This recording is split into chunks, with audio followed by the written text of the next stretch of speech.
ನಮಸ್ತೆ ಕರ್ನಾಟಕ ಸ್ನೇಹಿತರೆ, CSKಯ latest update ಬರ್ತಾ ಇದೆ. CSKಯ ಲೇಟೆಸ್ಟ್ ಅಪ್ಡೇಟ್ ಅಂತ ಹೇಳಿದ್ರೆ CSKಯ ಕೊನೆಯ ಲೀಗ್ ಮ್ಯಾಚ್ ಏನಿದೆ ಅದು ಚಪಾಕ್ನಿಂದ ಇವಾಗ ಅಹಮದಾಬಾದ್ಗೆ ವರ್ಗಾಂತರಗೊಂಡಿದೆ ಅಂತ ಅಪ್ಡೇಟ್ ಬರ್ತಾ ಇದೆ. ಹೌದು, ಇದು CSK ಅಭಿಮಾನಿಗಳಿಗೆ ಕೊಂಚ ಮಟ್ಟಿನ ತಲೆಬಿಸಿ ಉಂಟು ಮಾಡುವುದು. ಯಾಕಂತ ಹೇಳಿದ್ರೆ ಚಪಾಕ್ನಲ್ಲಿ ಚೆನ್ನೈನ ಮ್ಯಾಚ್ ನೋಡ್ಲಿಕ್ಕೆ ಜನ ಕಾಯ್ತಾ ಇದ್ರು. ಬಟ್ ಇವಾಗ ಕೆಲವೊಂದು ರೀಸನ್ ಇಂದ ಅಹಮದಾಬಾದ್ ಗ್ರೌಂಡ್ಗೆ ಈ ಒಂದು ಮ್ಯಾಚ್ ಅನ್ನು ಸ್ಥಳಾಂತರ ಮಾಡಲಾಗಿದೆ ಅನ್ನುವಂತಹ ವರದಿ ಬರ್ತಾ ಇದೆ. ಸೊ ನೋಡೋದಾದ್ರೆ ಚೆನ್ನೈನಲ್ಲಿ ಎಲೆಕ್ಷನ್ ನಡೀತಾ ಇರೋದ್ರಿಂದ ಈ ಒಂದು ನಿರ್ಧಾರ ತೆಗೆದುಕೊಳ್ಳಲಾಗಿದೆ ಅಂತ ಅಪ್ಡೇಟ್ ಬರ್ತಾ ಇದೆ. ಸೊ ಇದು CSK ಅಭಿಮಾನಿಗಳಿಗೆ ಸ್ವಲ್ಪ ಬೇಸರ ಉಂಟು ಮಾಡೋದಂತೂ ಗ್ಯಾರಂಟಿ ಆಗಿರ್ತದೆ.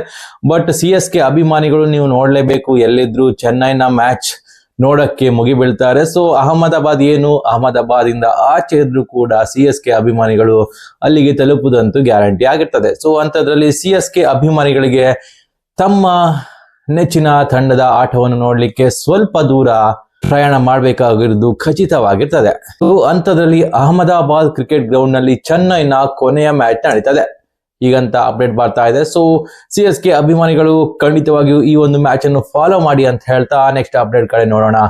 RCB ಹಾಗೂ MI ನಡುವೆ ಮ್ಯಾಚ್ ನೀವು ನೋಡಿರ್ತೀರಾ. ಸೊ RCB ಹಾಗೂ MI ಮ್ಯಾಚ್ ನಡುವೆ ನಡೆದ ಮ್ಯಾಚ್ ನಲ್ಲಿ RCB ವಿನ್ ಆಗ್ತದೆ. ಸೊ ಈ ವಿನ್ ಆದ್ದು ಒಂದ್ ಕಡೆ ಆದ್ರೆ ಇಲ್ಲಿ ಫೈನ್ ಗಳ ಸುರಿಮಳೆ ಬೀಳ್ತಾ ಇದೆ. ಸೊ ನೋಡೋದಾದ್ರೆ MI ನ ಕ್ಯಾಪ್ಟನ್ ಆದಂತಹ ಹಾರ್ದಿಕ್ ಪಾಂಡ್ಯ ಅವರಿಗೆ ಇವಾಗ ದಂಡ ಬಿದ್ದಿದೆ. ಹೌದು, ಹಾರ್ದಿಕ್ ಪಾಂಡ್ಯ ಅವರು MI ನ ಕ್ಯಾಪ್ಟನ್ ಆಗಿರ್ತಾರೆ. ಸೊ ಅದರಿಂದ ತಂಡದ ನಿಧಾನಗತಿಯ ಓವರ್ ರೇಟ್ ನಿಂದಾಗಿ ಹಾರ್ದಿಕ್ ಪಾಂಡ್ಯ ಅವರಿಗೆ ಈ ಒಂದು ಫೈನ್ ಬಿದ್ದಿದೆ.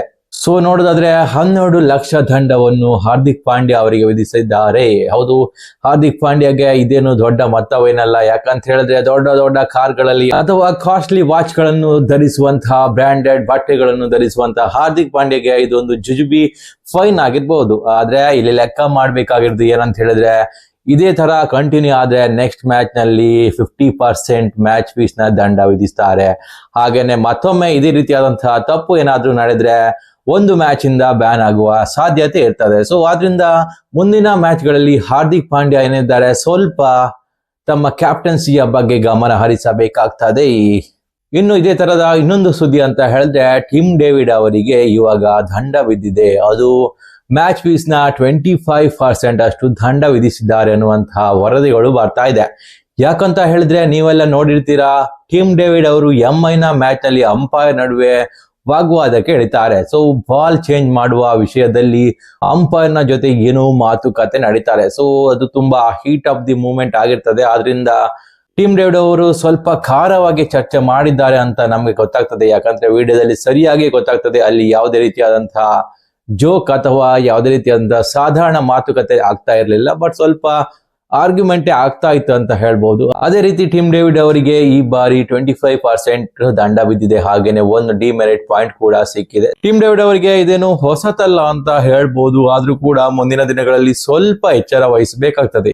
ಇದೇ ರೀತಿ ಕಂಟಿನ್ಯೂ ಆದ್ರೆ ಮ್ಯಾಚ್ ನಿಂದ ಬ್ಯಾನ್ ಆಗುವ ಸಾಧ್ಯತೆಗಳು ಕೂಡ ಇದೆ. ಸೊ ಆದ್ರಿಂದ RCB ಮಿಡಲ್ ಆರ್ಡರ್ ನ ಜೀವ ಅಂತಿದ್ದ ಟಿಮ್ ಡೇವಿಡ್ ಅವರು ಇನ್ಮೇಲೆ ನಡೆಯುವಂತಹ ಮ್ಯಾಚ್ ನಲ್ಲಿ ಸ್ವಲ್ಪ ಮಟ್ಟಿಗೆ ಎಚ್ಚರ ವಹಿಸಬೇಕಾಗ್ತದೆ. ಇಲ್ಲ ಅಂತ ಹೇಳಿದ್ರೆ ಒಂದು ಮ್ಯಾಚ್ ಬ್ಯಾನ್ ಆಗುವ ಎಲ್ಲಾ ಸಾಧ್ಯತೆಗಳು ಎದ್ದು ಕಾಣ್ತಾ ಇದೆ.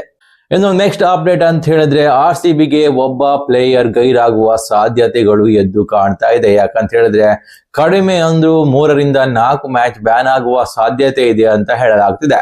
ಸೊ ಆ ಪ್ಲೇಯರ್ ಬಂದು RCBಯ ಬೌಲಿಂಗ್ ವಿಭಾಗದ ಬಲಿಷ್ಠ ಬೌಲರ್ ಅಂತ ಹೇಳಬಹುದು. ಹೌದು, ಇದು ಬೇರಾರು ಅಲ್ಲ, ನಮ್ಮ ಬೌಲಿಂಗ್ ವಿಭಾಗದ ಕೆಚ್ಚದೆಯ ಬೌಲರ್ ಕೃಣಾಲ್ ಪಾಂಡ್ಯ. ಹೌದು, ಯಾವುದೇ ಪಿಚ್ ಇರಲಿ, ಯಾವುದೇ ಸನ್ನಿವೇಶಗಳಿರಲಿ ಉತ್ತಮ ಬೌಲಿಂಗ್ ನಡೆಸ್ತಿದ್ದ, ಹಾಗೇನೆ ಉತ್ತಮ ಎಕಾನಮಿಯೊಂದಿಗೆ ಬೌಲಿಂಗ್ ನಡೆಸ್ತಿದ್ದಂತಹ ಬೌಲರ್ ಇದೀಗ ಬ್ಯಾನ್ ಆಗುವ ಭೀತಿಯನ್ನು ಎದುರಿಸ್ತಾ ಇದ್ದಾರೆ ಅನ್ನುವಂತಹ ಅಪ್ಡೇಟ್ಗಳು ಬರ್ತಾ ಇದೆ.